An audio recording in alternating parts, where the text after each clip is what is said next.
நம் சாம்பாருக்கு சைட் டிஷ்ஷாக இந்த உருளைக்கிழங்கு பொரியல் வைத்து சாப்பிட்டால் மிக சுவையாக இருக்கும். ஃப்ரெண்ட்ஸ், கல்யாண வீட்டு உருளைக்கிழங்கு பொரியல் செய்வதற்கு இரண்டு உருளைக்கிழங்கை நான்காக கட் செய்து வேக வைத்து எடுத்து விடலாம். ஃப்ரெண்ட்ஸ், நாம் வேக வைத்த உருளைக்கிழங்கை தோல் நீக்கி எடுத்து விடலாம். ஃப்ரெண்ட்ஸ், நாம் உருளைக்கிழங்கை தோல் நீக்கிய பின் சிறு துண்டுகளாக நறுக்கி எடுத்து விடலாம். இந்த அளவு நறுக்கினோம் என்றால் சரியாக வரும். நாம் உருளைக்கிழங்கு தாளிப்பதற்கு கடாயில் தேவையான அளவு எண்ணெய் ஊற்றிவிடலாம். எண்ணெய் காயவும் 1 ஸ்பூன் கடுகு உளுந்து, கடுகு பொரியவும் நறுக்கிய சின்ன வெங்காயத்தை சேர்த்து விடலாம். நறுக்கிய பச்சை மிளகாய் சேர்த்து விடலாம்.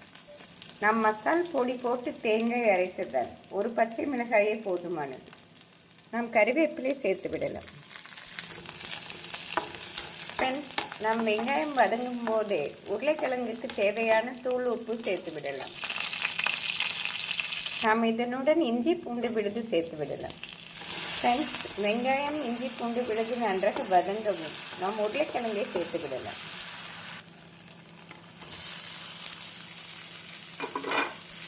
நாம் உருளைக்கிழங்கு சேர்த்து வெங்காயத்துடன் 1 நிமிடம் நன்றாக வதக்கிய பின் அரைத்த தேங்காய் மசாலாவை சேர்த்துவிடும். நாம் உருளைக்கிழங்கு மசாலா செய்வதற்கு தேங்காயுடன் 1/2 ஸ்பூன் ஜீரகம், 1/2 ஸ்பூன் சோம்பு, இதனுடன் 1/2 ஸ்பூன் குழம்பு மிளகாய் பொடி, இவை அனைத்தையும் நாம் கரகரப்பாக அரைத்து எடுத்து விடலாம். ஃப்ரெண்ட்ஸ், இந்த அளவு நாம் கரகரப்பாக அரைத்து எடுத்த பின் உருளைக்கிழங்கை தாளித்து விடலாம்.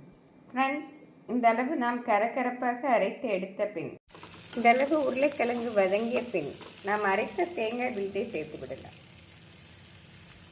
நாம் இப்படி அரைத்து சேர்ப்பதால் மிக டேஸ்டியாக இருக்கும். ஃப்ரெண்ட்ஸ், கல்யாண வீட்டு உருளைக்கிழங்கு அருமையாக ரெடி. நாம் அடுப்பை ஸ்விட்ச் ஆஃப் செய்து விடலாம். ஃப்ரெண்ட்ஸ், இந்த சுவையான உருளைக்கிழங்கு பொரியலை நாம் ஒரு 10 நிமிடத்திலே செய்து விடலாம். நாம் பருப்பு ரசம் புளிக்குழம்புடன் வைத்து சாப்பிடும்போது மிக அருமையாக இருக்கும்.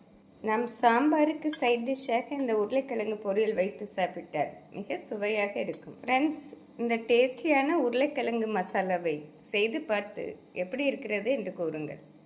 Thank you friends.